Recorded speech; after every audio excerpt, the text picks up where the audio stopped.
Ladies and gentlemen, welcome to the next episode of the CX Goalkeeper Podcast. Today, I'm really thrilled to have Clare Muscutt, the real Clare Muscutt, together with me. Hi, Clare. How are you? Hi, Gregoria. I'm great. How are you? Very well. Super happy that you accepted my invitation, and then we can discuss about women in CX on this episode, because we really appreciate what you are doing and what you did in the last 2 years. And now it's time to learn a bit more about what you're doing and this growth part of women in CX. But before we deep dive in this topic, shortly about you. I know everybody knows you. You are everywhere, but shortly, could you please introduce yourself? Cool. So I'm Clare Muscutt and I'm the founder and CEO of Women in CX, which is the world's first online membership community for women in customer experience and technology. Brief bit of background about me. I led CX for some of the UK's biggest companies, including Whitbread, Compass Group, and Sainsbury's. I also work with clients including M&S, British Airways, and Tesco, so lots of big brand experience, and became a specialist in customer experience design. And over the last 10 years, I think I've also built my career as a keynote speaker. So I travel around the world, sharing my thought leadership around where I think we need to be heading with customer experience. And yeah, in 2020, founded this community in response to my own need for community and support at the time. And we've since grown into a community of over 8,500 sponsors and supporters and members all over the world. So very happy to be here. Thank you very much. I am really convinced that the future will be all about communities, people that we trust, people we can discuss with. And basically, because perhaps there are also shared values. Which values drive you in life? Yeah, so I've got 4 values, and my first one is authenticity. So the freedom to be myself, but also, so it's like these are actually also women in CX's values, is equally the right for everybody else to show up as their true selves and not have to put on any airs and graces. And actually that's fundamental to my second value, which is inclusion. So being able to bring diverse voices together, and in order to deliver on the third value, which is collaboration. So to collaborate in support of one another, and it's really fundamental to me, especially with women in CX, that collaboration beats competition every time. So I'm all about collaborating. And the fourth one, same women in CX, is actually courage. So being able to be authentic and brave enough to challenge the status quo, stand up for what we believe in, and challenge what we see in the world as being unfair or not right. So yeah, that's my 4: authenticity, inclusion, courageousness, and collaboration. Thank you very much. These are really great values that also can kickstart this game, the discussion about this growth part of women in CX. And for the people not following you, perhaps could you please recap the most important milestones of women in CX in the last few years? Yeah, sure. And before we do that, can I just tell you a little bit more about, in relation to my values, my sense of purpose? So I think there's kind of like 2 core things that are really driving me and what I do. One is my serious concern about the trajectory of the customer experience industry and customer experience generally in an era of AI and digitalization. And secondly, it's the fact that women and minorities are being excluded from so many conversations, then not having seats at the table in positions of power and influence that can actually affect the future of CX and technology.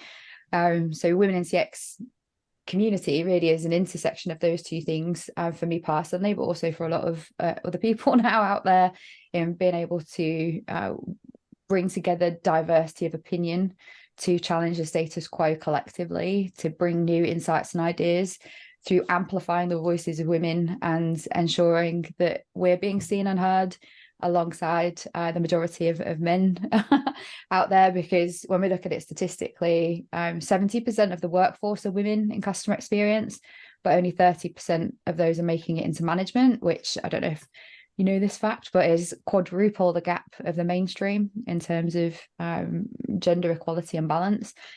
But also, if you look at women of colour, they're only representing 3% of leadership positions. LGBTQ people, full stop, is only 3%. So LGBTQ women's probably only around 1.5%.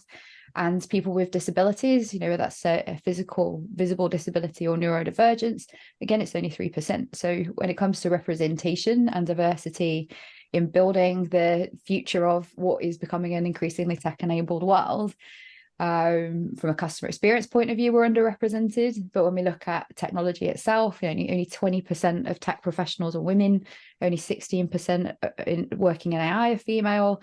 We've got this kind of funneling of decreasing diversity from a gender point of view, only 16% in AI, only 13% in Web3. So this is something that I really believe we need to do something about. And it's only going to be by bringing in together, supporting and empowering diverse voices that we're going to be able to stand a chance of changing what currently to me looks like a risky future. I think what you're saying, it's extremely important. And thank you for really explaining that. What I can remember from our last discussion, it was roughly one and a half years ago. Wow. You shared another statistic. It was something that there are more CEOs called John, that was it. Exactly. More CEOs with the name John than women in a CEO position. And one and a half year later, the situation is very similar to that one. And therefore, thank you very much for what you are doing and for this great purpose that women in CX and that you have and are trying to drive. Coming back to women in CX, could you please quickly recap the most important milestones of women in CX? Yeah, so I guess the starting point really was actually almost 3 years ago to the day. So we're in June right now doing this recording, not sure when it's going to come out. But 3 years ago, almost to the day, we launched the first episode of the Inspiring Women in CX podcast.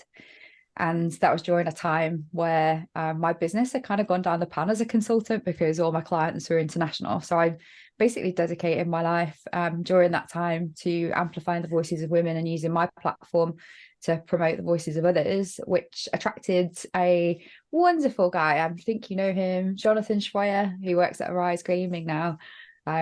He got in touch with me and said, Claire, I love what you're trying to do here. I'm listening to the podcast. I really believe in the mission that you're on to empower and support women and hear their voices. What would you do if you had some money behind you? And I was like, oh my God, I would totally start an online membership community. So they wouldn't have to wait for a broadcast and connect with each other through social media, that would be able to provide a platform for women to do that, which led to and he was so cool. He didn't take any equity for that. It was a gifted payment of sponsorship before we'd even started. So huge thanks to Jonathan for that. So the second big milestone would be actually launching the community, the online platform, on International Women's Day 2021, originally to 30 founding members who basically spent the best part of the next year collaborating with us in co-design, in being able to build an amazing, valuable experience that would support them with their personal and professional goals. And during that time, I have to give a shout out to Kantar. So, we were unproven as a community. We didn't have any kind of commercial value at that time. But Kantar, again, aligned with our DEI mission and continued to sponsor us through that early stage that enabled us to get to 250 members by the next International Women's Day.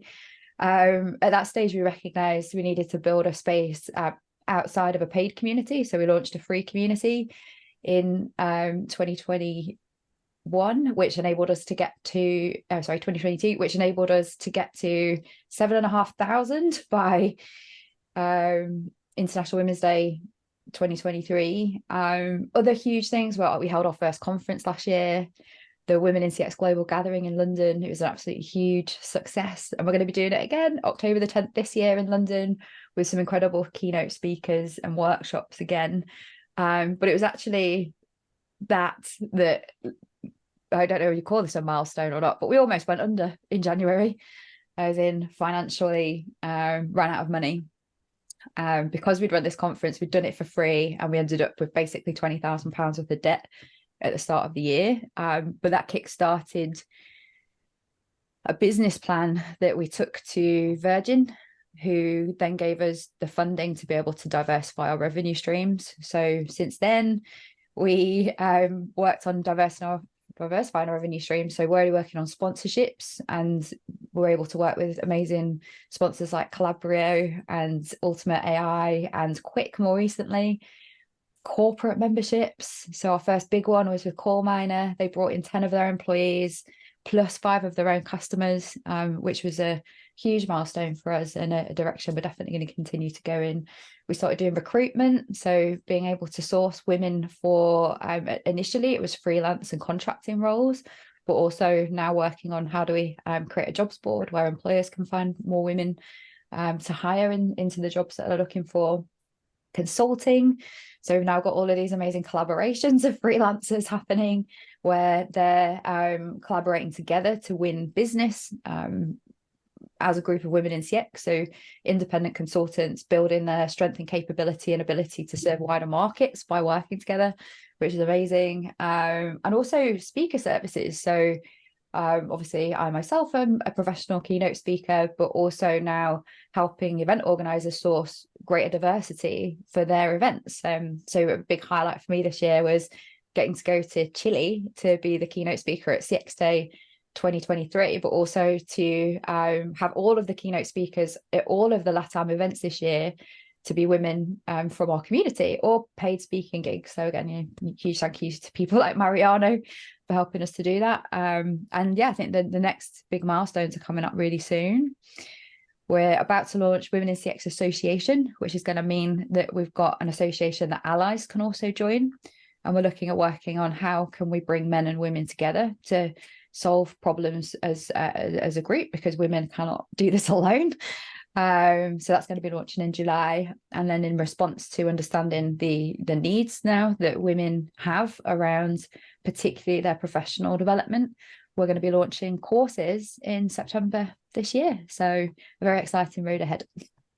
It's an incredible story. Every step is so amazing, so incredible, and we feel your passion for this topic and for women in CX. And I know that it's difficult because I'm asking you to take a decision, something like that. But could you please share which were the most successful activities in women CX that really made a difference to grow from 30 to 250 and then 7,500? Yeah, so I think it's all down to co-design. So as a CX designer, I've always been committed to involving users in the process of designing and developing the offer and the proposition. So from the inside out of the community, working with our founding members to develop our MVPs and our platform, to listening, to feedback and iterating our propositions based on feedback, but also investing time and effort in qualitative research to understand the needs behind what you see, I suppose, on the surface is the problems that women are trying to solve, like what is actually sitting behind that, and responding with innovation. So we've had so many MVPs of different ideas, like so many things that we've started and then killed along the way. But that's helped us to, I suppose, really stay on the front foot of being able to offer something different and unique as a community in an online space. And yeah, just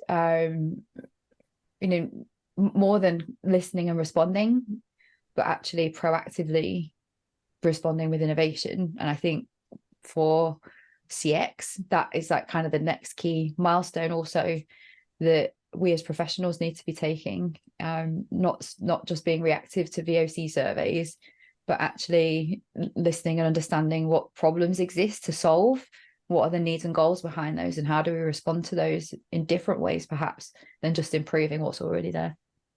And what you're saying, this what you're sharing, and the success means also a lot of work.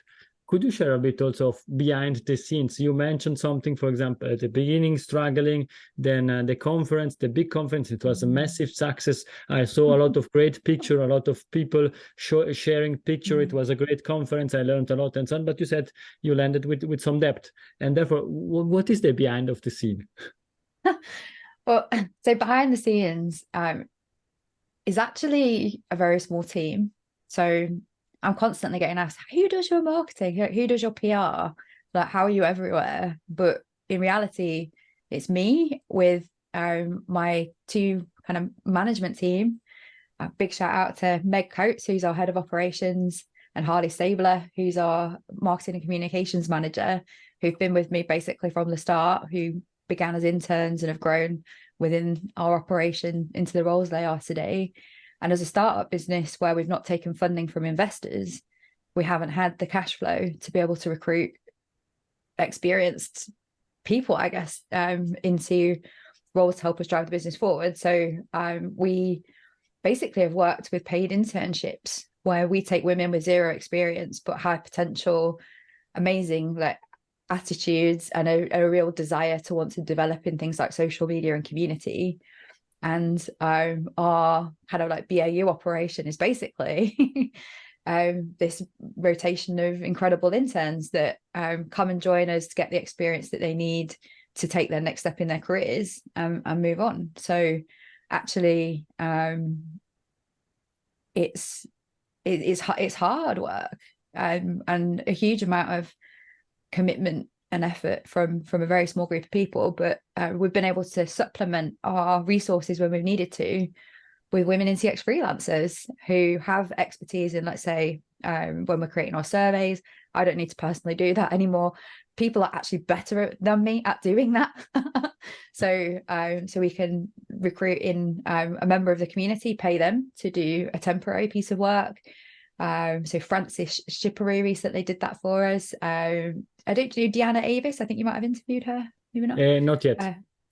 She's on your list, I'm sure. But to do the qualitative research after the quantitative, because obviously if anyone speaks to me, like probably going to give me a biased view on what they think. So being able to recruit someone with, such a different perspective than me personally, and so much value to add in that stage of the process, being able to work with freelancers who have expertise in things like data and marketing. So really it's just like this hugely collaborative effort based on the values of our community. It's super interesting, and you explained how it's working, but what is your role and your learnings from your role? Oh my God, like where do I start? So I think I've always been an entrepreneur. Even when I worked in businesses, I was always the blank sheet of paper woman who would go from zero to something huge over the course of my tenure, and was always striving for innovation, not necessarily saying, oh, let's take that framework that's being used over there and apply it. It was always like, well, how do we figure this out for how it would work for our business? And that was limited in a way working in big corporate organizations, because a lot of the time that's not what people want in leadership. They're looking for people who'll take direction and go and do stuff. But I think that was what enabled me to start Women in CX. But what I just did not foresee, as someone who'd only, I suppose, worked in big businesses where I had teams of people to execute things like marketing and product development and data and all those things, was having to navigate actually doing that all on behalf of my own business. So I'd say like the learning curve is like this, and it's still to this day, 3 years since launching the first podcast episode, I still feel like I'm learning in this direction. And yeah, I think as a customer experience professional, it's really broadened my understanding of the realities of business. Because when you're kind of sitting over here just trying to improve things for people, like, I think looking back on my career, I was highly commercial, but now I understand the business reality of some of the trade-offs that you have to make on the course of building a business, because without cash flow, we're never going to be able to be here or stay sustainable. So I think I've learned so much about business more broadly by doing this role. And I think it's just the realization that we're never ever going to be finished. There isn't an end point to this. There isn't, and I think this is true of customer experience, right? In an era of AI and digitization, that you've just got to keep moving forward and evolving as things change. So being able to maintain the vision and the values, but be flexible to what's happening in the environment around you, in the needs of your customer base, and being able to respond again proactively with innovation wasn't something that when I first started Women in CX, I don't think I really appreciated that. I just knew that I wanted to build this thing and it looked like this and it was going to do all, this and maybe stayed there for a bit too long, which is why we ended up in trouble. We only had one single revenue stream and an economic crisis where subscription-based businesses and the subscriptions, especially deciding to spend money on subscriptions, wasn't the same as it was when things were better. There wasn't an energy crisis, there wasn't a cost of living crisis, inflation wasn't like super high. So I can honestly say I still on a day-to-day basis question, do I know what I'm doing? And the answer is quite often no, but having developed the resilience to know I'll figure it out, and with the amazing team that I have, believing that it's okay not to know, just to keep steering the course and finding your way through. I think what you're saying, it's super interesting, and everybody can learn and take some nuggets out of your saying that there is no end. I think I like that because it means we still have a lot to work and a lot to go. But I think with Women in CX, you faced a lot of challenges that you find way to come out. Which are some challenges that you are facing now, and how can we help you? Well, I think this is in the context of the bit of business now. So as a bootstrap startup, it's cash flow is king, because being able to have cash to invest in growth is fundamentally critical. And as I said, this diversification of revenue streams, like sponsorships and corporate memberships, are so critical to our ability to grow. So if any businesses are out there thinking they'd like to align with a community that is, by the way, the number one for engagement on social media platforms like LinkedIn, that we'd love to work with you. And for any team, I suppose, that heads of customer experience that are thinking, how can I find a way to support the women in my team and the allies when we launch the association to broaden their perspective on customer experience by not just hearing from a single organization that believes that we should be doing things the same way, to be immersed in resources and content and conversations and events and networking and mentorship, that sponsoring places for your employees means they don't have to be worried about the cost of living crisis, and making a decision about their personal development would be super helpful. But I think that the biggest challenge is the economic climate, and then just also people's time. Being part of a community, especially like the inner circle, which is the paid part of our community, where we do all of the kind of like events, conversations, masterminds, panels, topics, that kind of thing. It takes up a lot of personal time for individuals. So we're constantly now looking for how do we relieve that kind of time and cost pressure to be part of something like this, still deliver value, but in a way that people can, more women in the inner circle, can get the most value with the least time required. Because as we know, women have very busy lives, not just in their careers but also at home. It's one of the main reasons why women leave in their mid-careers, because being able to find that balance is hard. So how do we continue to be a source of can't meet every single need, but how do we continue to be a source of support in a way that is manageable from a time point of view? Thank and then you. It's just and it's just bandwidth for the team is the final thing. Where, so you've heard how small our team actually is behind the scenes. Being able to continue to do what we do, it comes at, I'll say, I've not been shy about talking about this on LinkedIn. It's an immense personal cost, I think, in terms of energy and my time. Like, I don't really have a life anymore. And I want to get that back at some point. But being able to prioritize, I think, as the founder, is something that I'm having to get better at, because I want to do everything for everybody. I'm a people pleaser. I think many CX professionals are. We want to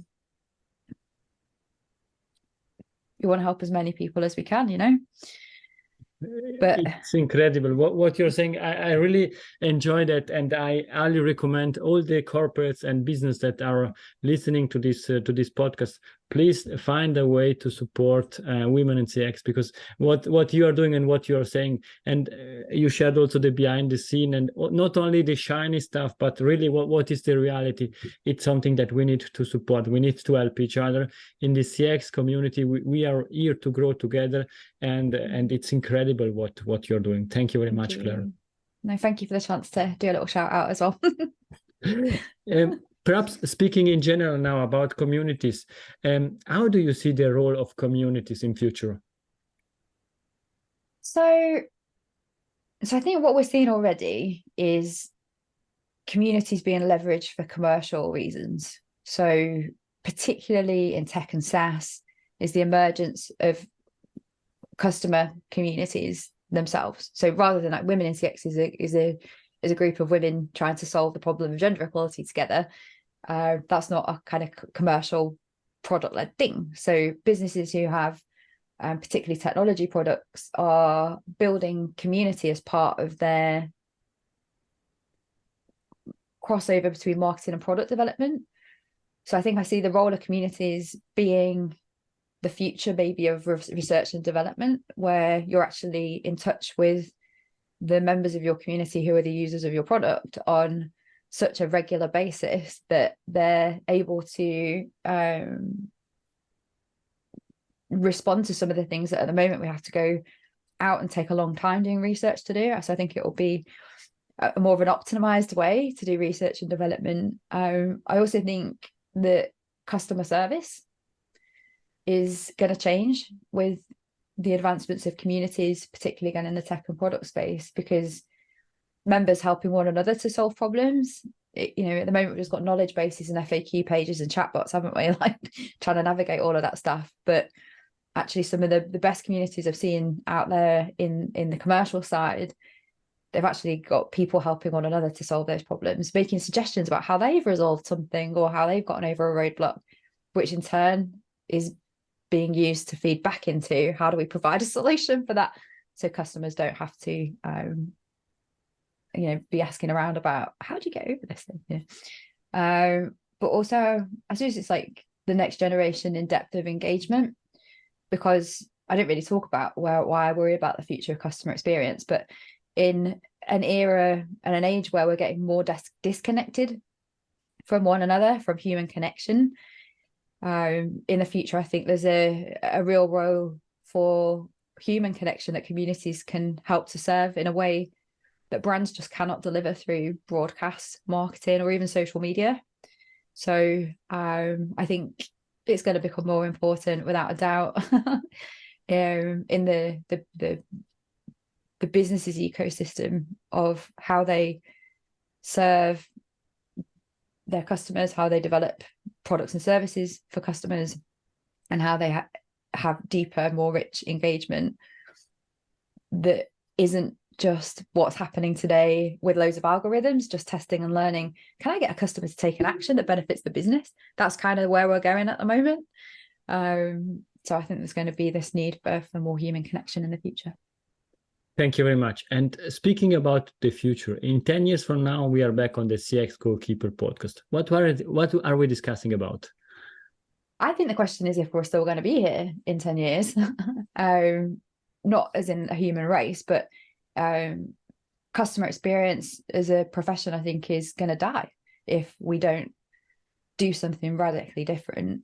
I was doing research for an upcoming keynote, and a lot of the technology out there basically can manage customer journeys, optimize them based on algorithms and machine learning. And to that exact point, that this is like binary data making binary decisions about what experiences people are getting from a marketing point of view, let's say, with personalization.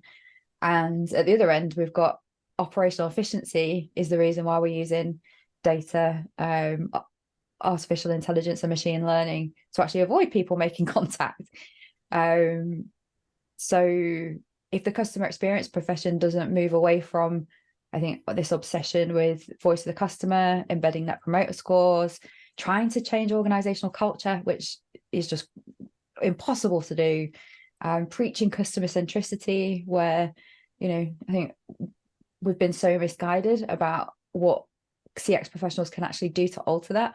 Customer centricity actually means an operating model wide change to how businesses behave and put the customer more centrally to everything.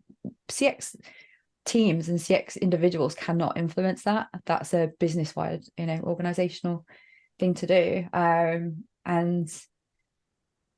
as I've spoken about in relation to women in CX today, it's a capability I think we need to build in customer experience design now.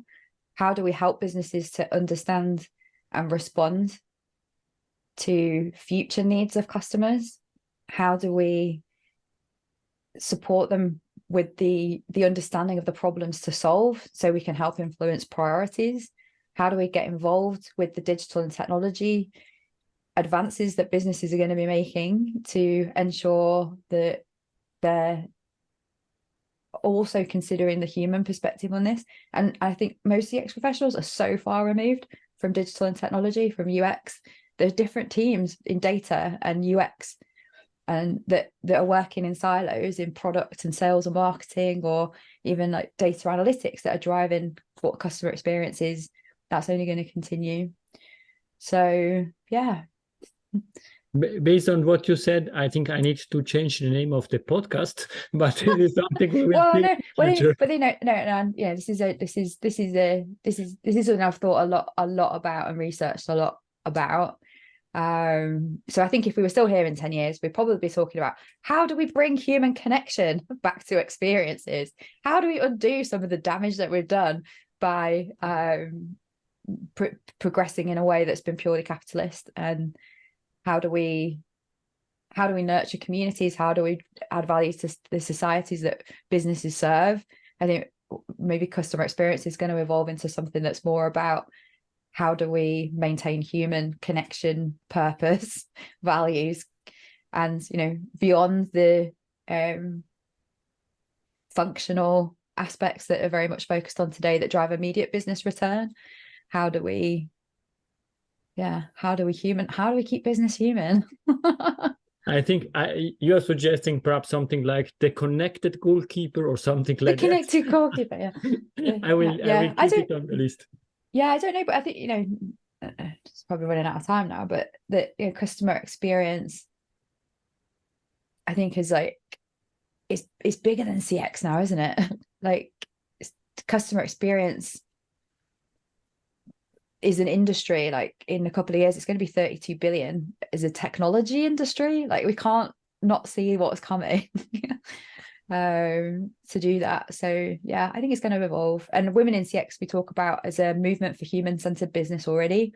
That's what we're trying to do. So let's just not be too constrained by the title and current perspective on what's important about what we do, and start to look around the reality of what's really happening, what your businesses are actually focusing on, and how can we support what they're trying to do with a more human-centered view. Thank you very much. As you were saying, we already have a new topic for the next episode, but we are coming to an end. And in the extra time of this episode of this game, 3 questions for you. Is there a book that you would like to suggest to the audience? Yes, everybody needs to read this.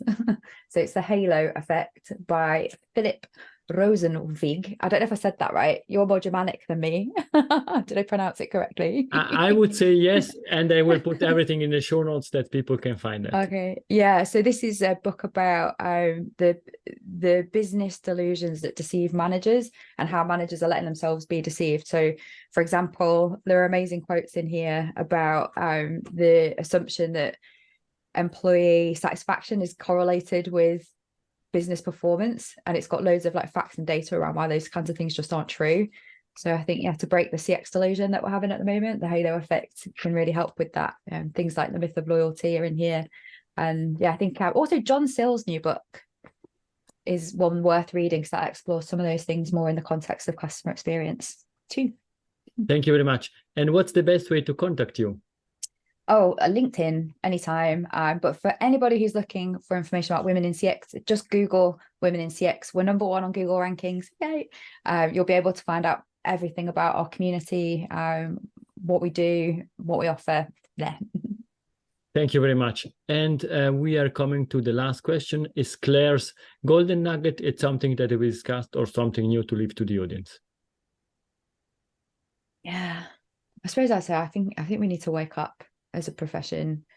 The way we operate in terms of what we're focused on is out of date. The world is moving so quickly that data, analytics, machine learning algorithms are already driving what customers are getting. So how do we take off our narrow focus, rose-tinted CX glasses and understand what the business is trying to do, what's going on in transformation? How do we get closer to understanding digital and technology and position ourselves in a way to create value through capabilities, not trying to embed net promoter score or preaching customer centricity or organizational change of cultures? How do we get in there and really add value in the moment right now with skills like customer experience design? The only thing that I can say is thank you very much, Claire, for your wake-up call. Please stay with me. To the audience, for today, it's everything. We love feedback. Feel free to contact me, to contact Claire. Check everything about women in CX, and not only check about women in CX, but also proactively support women in CX. I think these are the communities that we need in future, and these are the community of the future. And therefore, thank you very much, and have a nice day. Bye-bye. Thank you for having me. Bye. If you enjoyed this episode, please share the word of mouth, subscribe it, share it. Until the next episode, please don't forget, we are not in a B2B or B2C business, we are in a human-to-human environment. Thank you!